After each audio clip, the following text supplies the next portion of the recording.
संजय कुमार आहे त्यांनी एक ट्विट केलेलं आहे की त्याच्यामध्ये महाराष्ट्रामध्ये 2024 लोकसभा आणि विधानसभेचा डाटा हा चुकीचा दिल्याचा अपॉलॉजी त्यांनी केलेली आहे।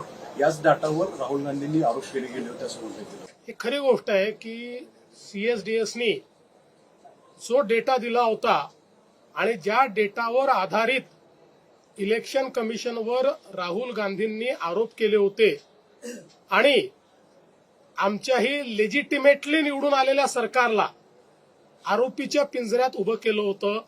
आज सीएसडीएसनी त्या संदर्भात ट्विट करून आमचे आकडे चुकीचे होते याबद्दल माफी मागितलेली आहे आणि ते सगळे आकडे परत घेतलेले आहेत।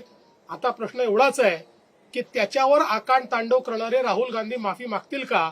मला बिलकुल अपेक्षा नाही, कारण राहुल गांधी हे एक प्रकारे जसं सिरियल किलर असतात तसे ते सिरियल लायर आहेत। त्याच्यामुळे ते रोज खोटं बोलतील, याच्यानंतर हेच आकडे ते मागतील, जिच्याबद्दल माझ्या मनात शंका नाही। पण जनतेच्या समोर मात्र आज या ठिकाणी हे स्पष्ट झालेलं आहे।